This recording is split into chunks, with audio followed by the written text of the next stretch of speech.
ବର୍ତ୍ତମାନ ସ୍ୱୟଂ ସହାୟକ ଗୋଷ୍ଠୀମାନଙ୍କ ପାଇଁ ଆସିଲା ବଡ଼ ଖବର। ଏହି ସ୍ୱୟଂ ସହାୟକ ଗୋଷ୍ଠୀମାନଙ୍କୁ ସୁଧ ଫେରସ୍ତ କାର୍ଯ୍ୟକ୍ରମରେ ପ୍ରଭାତୀ ପରିଡ଼ା ବଡ଼ ଘୋଷଣା କରିଛନ୍ତି। ମିଶନ ଶକ୍ତି ମହିଳାମାନଙ୍କୁ ମିଳିବ ସ୍ମାର୍ଟଫୋନ୍, ନୂଆ ୟୁନିଫର୍ମ ଏବଂ ନୂଆ ଆଇଡି କାର୍ଡ଼ ମଧ୍ୟ ଦିଆଯିବ। ସ୍ମାର୍ଟଫୋନ୍ କମ୍ୟୁନିଟି ରିସୋର୍ସ ପର୍ସନଙ୍କୁ ମିଳିବ। 86,000 ସିଆର୍ପିଙ୍କୁ ସ୍ମାର୍ଟଫୋନ୍ ମିଳିବ। ମିଶନ ଶକ୍ତି ମହିଳାମାନଙ୍କୁ ଶାଢ଼ୀ ଦିଆଯିବ। ଏହି ଶାଢ଼ୀରେ ଓଡ଼ିଆ ଅସ୍ମିତାର ଝଲକ ରହିବ। ମିଶନ ଶକ୍ତି ଭବନଠାରେ ଆୟୋଜିତ କାର୍ଯ୍ୟକ୍ରମ ସ୍ୱୟଂ ସହାୟକ ଗୋଷ୍ଠୀମାନଙ୍କୁ ସୁଧ ଫେରସ୍ତରେ ଉପମୁଖ୍ୟମନ୍ତ୍ରୀ ପ୍ରଭାତୀ ପରିଡ଼ା ଯୋଗ ଦେଇଛନ୍ତି। 5,44,493 ଗୋଷ୍ଠୀଙ୍କୁ ଏହି ସହାୟତା ପ୍ରଦାନ କରାଯିବ। ସ୍ୱୟଂ ସହାୟକ ଗୋଷ୍ଠୀମାନଙ୍କୁ ସୁଧ ଫେରସ୍ତ କାର୍ଯ୍ୟକ୍ରମକୁ ତ୍ୱରାନ୍ୱିତ କରାଯାଇଛି। ପୂର୍ବରୁ 3ଟି ପର୍ଯ୍ୟାୟରେ 318,30,16,245 ଟଙ୍କା ଦିଆଯାଇଥିଲା।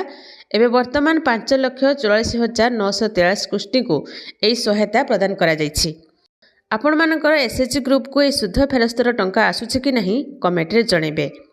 ତେବେ ଉପମୁଖ୍ୟମନ୍ତ୍ରୀ ପ୍ରଭାତୀ ପରିଡ଼ା 2,80,586 ସ୍ୱୟଂ ସହାୟକ ଗୋଷ୍ଠୀଙ୍କୁ 197,66,38,252 ଟଙ୍କା ଫେରସ୍ତ କରାଯାଇଛି। ଗୋଷ୍ଠୀମାନଙ୍କ ଉପରେ ସୁଧ ପରିଶୋଧର ଭାର ହ୍ରାସ କରିବା ପାଇଁ ଓଡ଼ିଶା ସରକାର ସ୍ୱୟଂ ସହାୟକ ଗୋଷ୍ଠୀଙ୍କୁ ନେଉଥିବା ବ୍ୟାଙ୍କ ଋଣ ରାଶିକୁ ବୃଦ୍ଧି କରିବା ସହ 10 ଲକ୍ଷ ପର୍ଯ୍ୟନ୍ତ ଋଣରେ ବାର୍ଷିକ ସୁଧ ହାରକୁ 0% ଆଣିଛନ୍ତି। ଏହି ସୁଧ ଫେରସ୍ତ ରାଶି ସ୍ୱୟଂ ସହାୟକ ଗୋଷ୍ଠୀଙ୍କ ବ୍ୟାଙ୍କ ଖାତାକୁ ସିଧାସଳଖ ଆସୁଛି। ଆପଣମାନଙ୍କର ଏହି ସ୍ୱୟଂ ସହାୟକ ଗୋଷ୍ଠୀକୁ ସୁଧ ଫେରସ୍ତର ଟଙ୍କା ଆସୁଛି କି ନାହିଁ, ଆପଣଙ୍କ ଗ୍ରୁପର ନାଁ କ'ଣ, କେଉଁ ଜିଲ୍ଲାରୁ ଭିଡ଼ିଓକୁ ଦେଖୁଛନ୍ତି କମେଣ୍ଟରେ ଜଣାଇବେ। ଆଉ ଭିଡ଼ିଓକୁ ଲାଇକ୍ କରିବେ।